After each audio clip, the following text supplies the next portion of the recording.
membutuhkan kekuatan Tuhan. Tadi pagi saya sampaikan di tempat ini, kalau saudara nanti mau lihat khotbahnya ada di live streaming, bagaimana kisah Raja Asa ketika dia menghadapi peperangan, dia terancam, lalu dia mulai mengandalkan kekuatan manusia dan dia melupakan untuk mengandalkan Tuhan. Dan firman Tuhan berkata kepada dia, saudara, di dalam 2 Tawarik pasal yang ke-16 ayat yang ke-7 ayat yang ke-9. Kita baca hari ini, saudara. Saya cuma mau ngambil ayat ini saja. 2 Tawarik pasal yang ke-16 ayat yang ke-9. Baca sama-sama 1 2 3. Karena mata Tuhan menjelajah seluruh bumi untuk melimpahkan kekuatannya. Kepada siapa? Kepada mereka yang bersungguh hati terhadap Dia. Saudara, firman ini berkata, sebab mata Tuhan menjelajah, bukan cuma di Surabaya, bukan di Jakarta. Di mana? Di seluruh bumi. Untuk apa, saudara? Untuk melimpahkan kekuatannya kepada siapa? Kepada mereka yang bersungguh hati terhadap Tuhan. Tuhan itu sedang mencari orang-orang yang layak untuk menerima kekuatannya. Matanya sedang menjelajah ke seluruh bumi. Dia mencari orang-orang yang layak untuk dilimpahkan kekuatannya. Saudara baca ayat ini, wow nggak saudara? Wow. Jadi Tuhan tuh lagi nyari. Di seluruh bumi matanya menjelajah. Mana ya orang-orang yang mau aku berikan kekuatanku, yang akan aku limpahi kekuatanku. Ayat ini berkata, syaratnya yang dicari oleh Tuhan adalah orang-orang yang bersungguh hati mencari siapa? Terhadap Tuhan. Saya berdoa supaya kita semua di sini menjadi orang yang layak untuk dilimpahi kekuatan Tuhan. Katakan, amin. Kenapa kita butuh kekuatan Tuhan, saudara? Jangan pernah salah mengartikan berkat dan kemenangan itu, berarti orang itu diberkati, disertai Tuhan, buktinya dia kaya. Maaf, kekayaan bukan menjadi tolak ukur seseorang disertai Tuhan. Jangan pernah berpikir ketika saudara melihat orang diberkati, orang kaya, orang itu berarti diberkati Tuhan, disertai Tuhan. Setan juga bisa beri kekayaan. Tolak ukur orang disertai Tuhan bukan kekayaan. Jangan juga berpikir ketika orang itu hidup, dia miskin, dia nggak punya apa-apa, lalu kita berpikir, dia ini dikutuk Tuhan. No. Saudara diberkati atau tidak, itu nggak ada hubungannya sebenarnya dengan keselamatan yang sudah kita terima dari Tuhan. Inilah hidup. Setiap kita akan mengalami yang namanya pasang surut. Karena itu kita membutuhkan kekuatan Tuhan. Kenapa, saudara? Karena ada orang yang ketika dia miskin, dia tuh sungguh-sungguh cari Tuhan. Makanya ada seorang ibu datang sama saya, Bu, suami saya selingkuh, Bu. Saya doanya sama Tuhan gini, Tuhan bikin suami saya miskin lagi, biar kami bangkrut. Kenapa? Karena waktu dulu dia miskin, Bu, dia tuh setia cari Tuhan. Dia melayani Tuhan, dia sayang keluarga, dia setia kepada keluarga. Tapi ketika dia diberkati, dia lupa Tuhan, Bu. Jadi tidak selamanya berkat itu bisa membawa orang hidup dekat dengan Tuhan.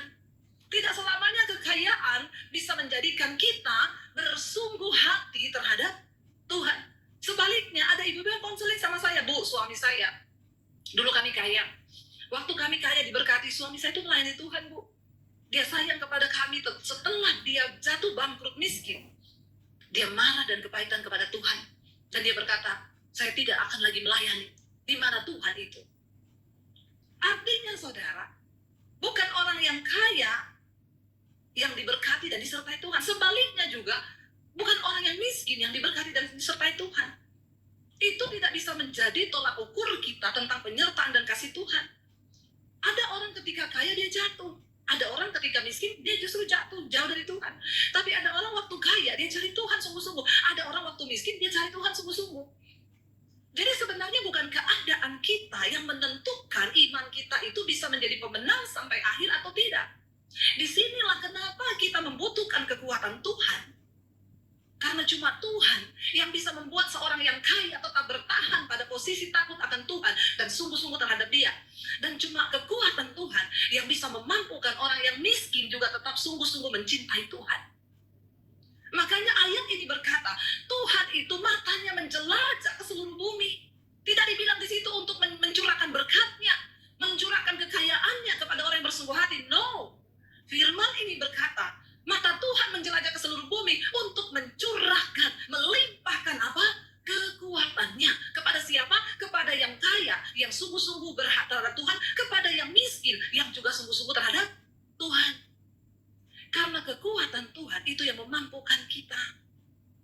Amin, saudara.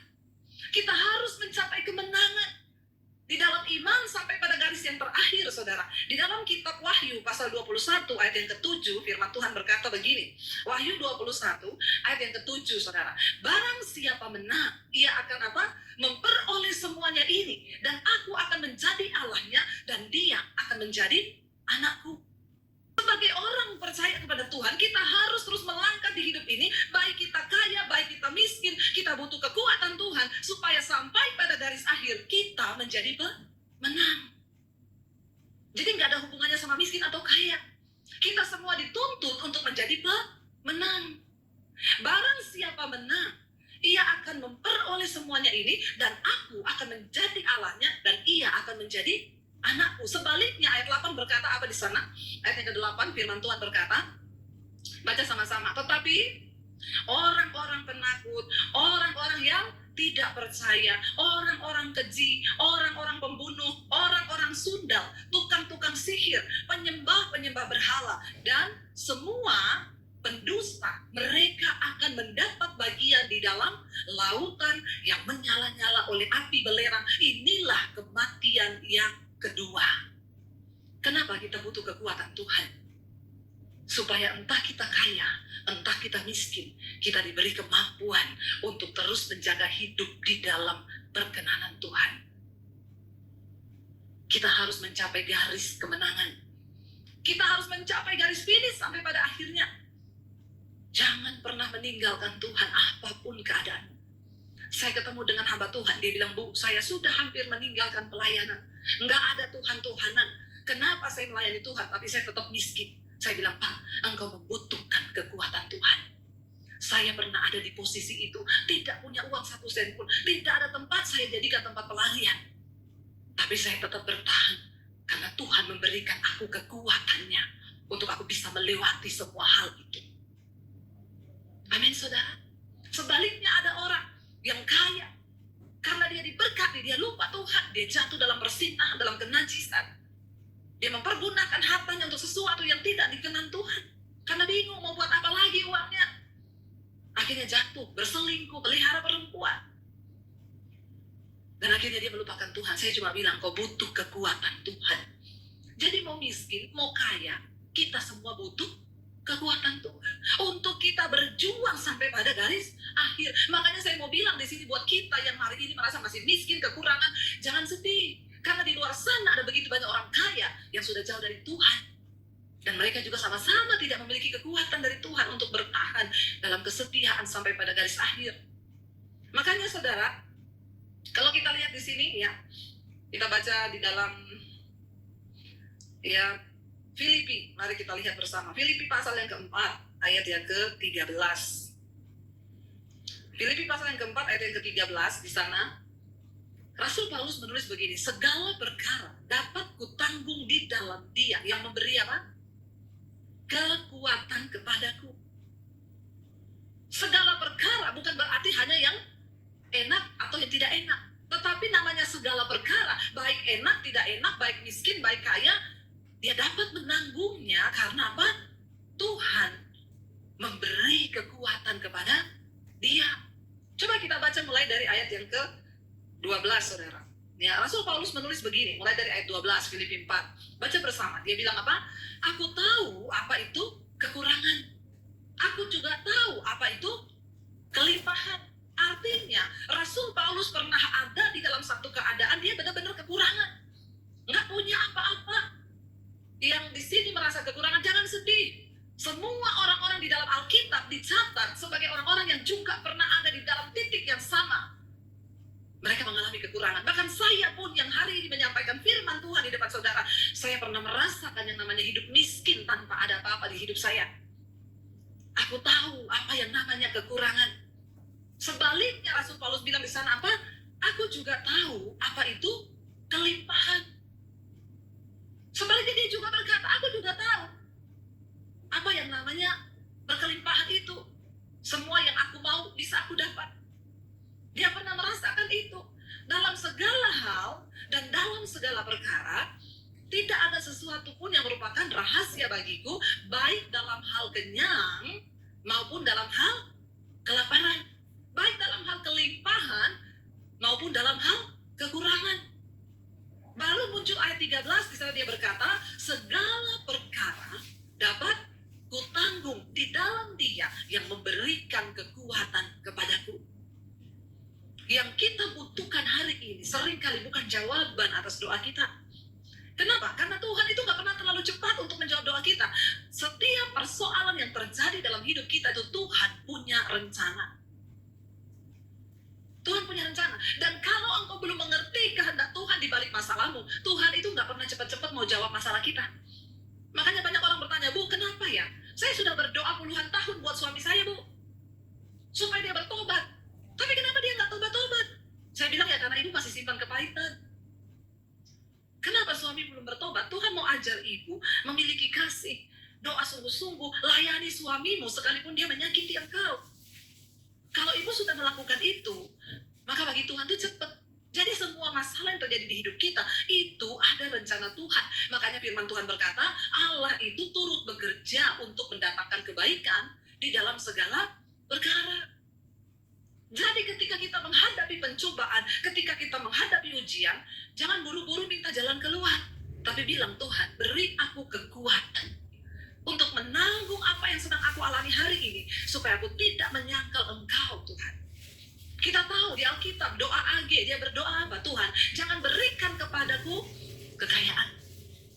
Supaya jangan kalau aku kaya, aku melupakan Tuhan yang sudah menciptakan aku.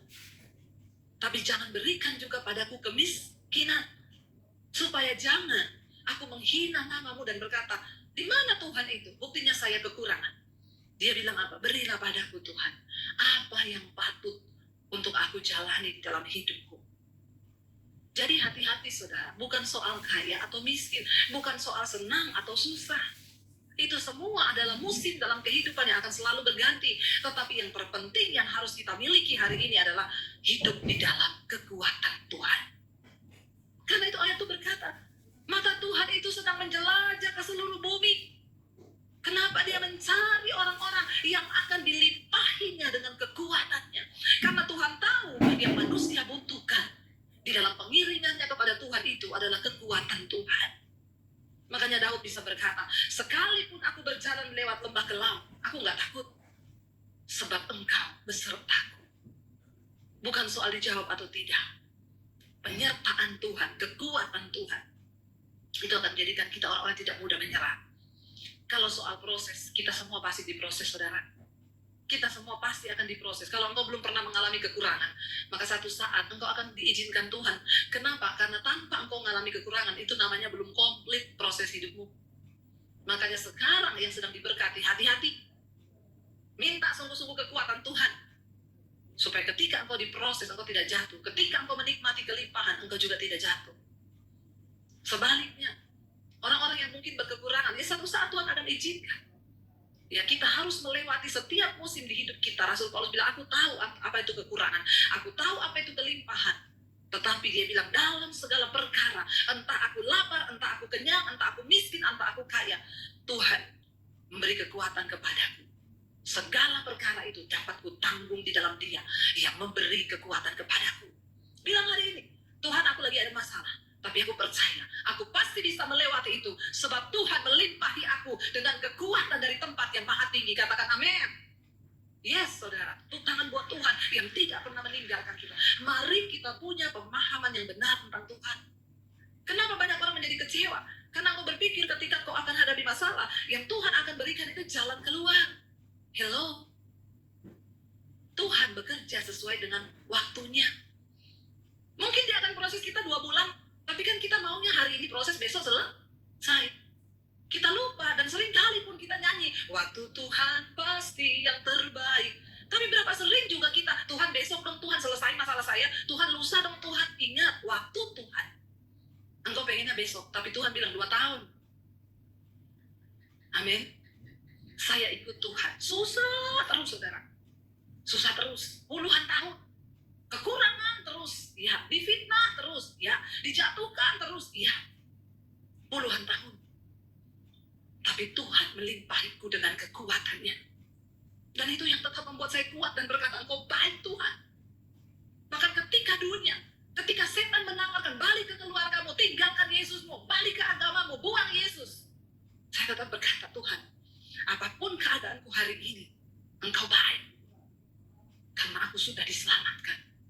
Tidak ada satupun keadaan di hidup yang bisa menukarkan keselamatan yang sudah Tuhan berikan buatku. Dan itu cukup bagiku untuk berkata, Engkau baik. Sekalipun saya berkekurangan hari ini, saya pernah merasakan, saudara, mau makan tuh gak ada duit. Saya pernah mengalami itu. Saya puasa terpaksa puasa karena memang uang itu berkat itu cuma cukup makan 1 hari 1 kali. Saya pernah mengalami itu. Kenapa sampai hari ini saya tetap kuat bertahan? Semata-mata cuma karena kekuatan dari Tuhan. Air mata tiap hari. Saya tidak akan pernah izinkan iblis untuk mengintimidasi saya dan membuat saya menyesal kenapa saya ikut Yesus. Saya cuma tahu satu hal, semua yang Engkau izinkan terjadi itu Tuhan mendatangkan kebaikan. Mungkin karena dulu karakter saya terlalu rusak. Mungkin karena dulu saya terlalu banyak dosa, makanya prosesnya itu lama. Tuhan bersihkan sehari satu-satu, dibersihkan ranting-ranting yang busuk, ranting-ranting yang kering itu dibuang. Dan itu tidak gampang. Cuma kekuatan Tuhan yang memampukan saya bertahan. Apakah saya nggak disertai Tuhan? Saya disertai Tuhan. Apa ketika saya berkekurangan, saya nggak disertai Tuhan? Mungkin orang, keluarga saya yang melihat saya berkata, syukur, siapa suruh ikut Yesus. Tapi saya mengerti, Tuhan sedang mempersiapkan saya. Dan tidak ada pilihan lain selain ikut menjalani proses Tuhan itu. Biarkan orang lain yang nggak tahu berbicara. Biarkan orang-orang yang nggak ngerti rencana Tuhan menghina. Biarkan, saudara. Yang terpenting engkau mengerti tujuan Tuhan atas hidupmu, dan itu cukup. Nggak usah peduli dengan kata orang. Nggak usah peduli dengan hinaan orang, sebab mereka tidak tahu rencana Tuhan atas hidupmu. Tapi pastikan kita tahu rencana Tuhan. Pastikan engkau tahu akhir dari perjalanan iman itu apa. Kita nggak butuh pujian manusia. Kalau dipuji jangan terlalu tersanjung. Kalau dihina jangan terlalu jatuh. Jangan terlalu kecewa. Biasa saja. Inilah kehidupan. Jalani bersama Tuhan yang terpenting. Kenapa saya bisa tetap kuat sampai hari ini? Semata-mata hanya karena kekuatan Tuhan. Dengar baik sore ini, saudara. Kita semua butuh kekuatan Tuhan. Nggak usah ngajarin Tuhan. Cepat jawab ya Tuhan. Kalau bisa besok, kalau bisa bulan depan. Nggak usah. Waktu engkau duduk nangis di kaki Tuhan dan berkata, beri aku kekuatan untuk menanggung setiap perkaraku. Hati Tuhan dulu. Ketika engkau berkata, Tuhan beri aku memahami apa yang sedang Tuhan mau dari hidup. Semua proses yang kita jalani di hidup ini ada rencana dan maksud Tuhan. Dan goal dari setiap proses kita, yang Tuhan mau cuma kita ngerti apa kehendaknya. Itu aja. Waktu engkau ngerti kehendaknya, maka kau akan melihat, saudara, bagaimana berkat Tuhan mengalir atas hidupmu. Bagaimana Tuhan akan berperkara. Dan bagaimana kita dipersiapkan. Bagaimana hidup kita bisa berdampak. Engkau tidak akan mungkin pernah bisa berdampak bagi banyak orang kalau engkau tidak lebih dulu diproses oleh Tuhan. Semua orang di Alkitab yang sudah mengalami kesuksesan, kisahnya semua pernah mengalami salib terlebih dahulu, kesengsaraan. Tapi manusia itu seringkali tidak mau. Biarkan daging kita dihancurkan, supaya kita bisa berkata seperti Rasul Paulus, segala perkara dapat kutanggung di dalam Dia yang memberi kekuatan kepadaku. Tuhanlah sumber kekuatan kita. Bukan soal miskin, bukan soal kaya, tapi soal kita kuat atau tidak menjalani hidup. Soal berapa kuat kita ini bisa berperang. Saudara, mari kita sungguh-sungguh menyadari bahwa hidup ini adalah sebuah pertandingan iman. Seperti yang Alkitab katakan. Ya. Di sekeliling kita itu kita melihat ada orang kaya, ada orang miskin. Ya. Ada orang yang sakit, ada orang yang sehat. Itu kehidupan.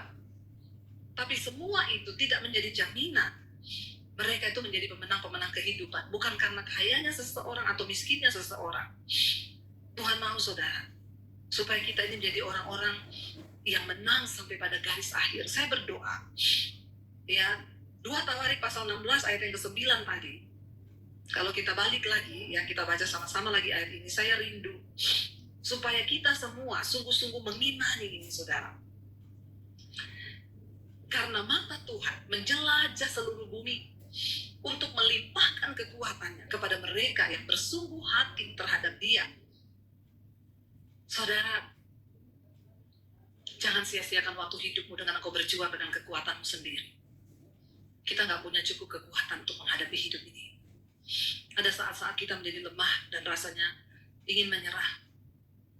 Tapi ketika engkau menaruh harapan, ketika engkau taruh sandaranmu hanya kepada Tuhan, Dia Tuhan yang tidak pernah mengecewakan. Bukankah kita semua rindu Tuhan bilang, barang siapa menang, dia akan menerima mahkota kehidupan yang dijanjikan Tuhan. Kita lihat hidup ini, saudara. Saya ini sedang hidup. Saya mau hidup dan saya berkata tiap hari, mungkin hari ini adalah kesempatan terakhir aku hidup untuk melakukan kehendak Tuhan. Hiduplah seolah-olah kita tuh mau mati besok. Apa yang sudah aku buat bagi Tuhan? Jangan engkau berpikir hidup ini masih terlalu panjang untuk engkau sia-siakan. Berpikirlah bahwa waktu-waktu ini adalah waktu-waktu yang singkat. Dan Tuhan sedang mengejar kita untuk melakukan sesuatu bagi kepentingannya. Tapi bagi saya sampaikan, mari kita mulai belajar hidup bagi kepentingan Tuhan. Berhenti hidup bagi kepentingan kita sendiri, tapi kita berkata, Tuhan, kami mau hidup bagi kepentingan-Mu. Apa artinya hidup bagi kepentingan Tuhan? Saya nggak punya uang, Bu, untuk saya berikan untuk bangun gereja atau apa. No. Engkau bisa hidup bagi kepentingan di tengah keluargamu.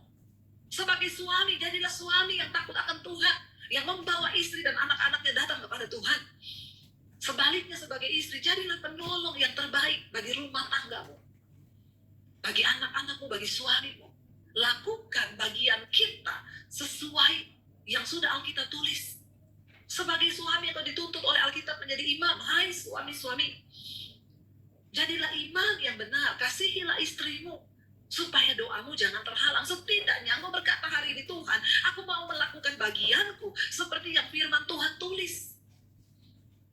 Sebagai seorang istri mau berkata, Tuhan, aku juga mau melakukan bagianku seperti yang Alkitab katakan. Itu artinya engkau hidup bagi kepentingan Tuhan.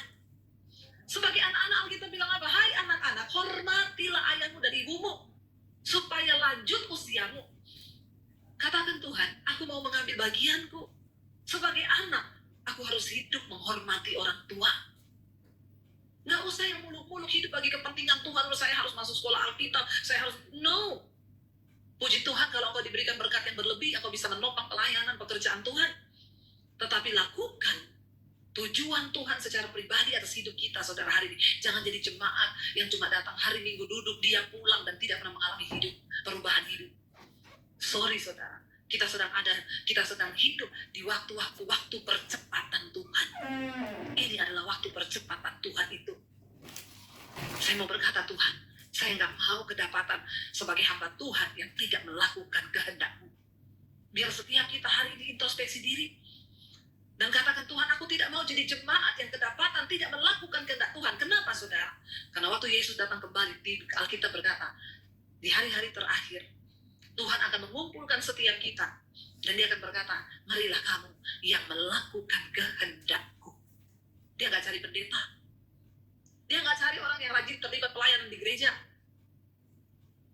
Dia datang berkata, marilah, hai kamu yang melakukan kehendak-Ku. Sebab bukan semua orang yang berseru pada Tuhan, Tuhan yang akan masuk dalam kerajaan surga. Hanya mereka yang melakukan kehendak Bapa. Minta kekuatan Tuhan, saudara.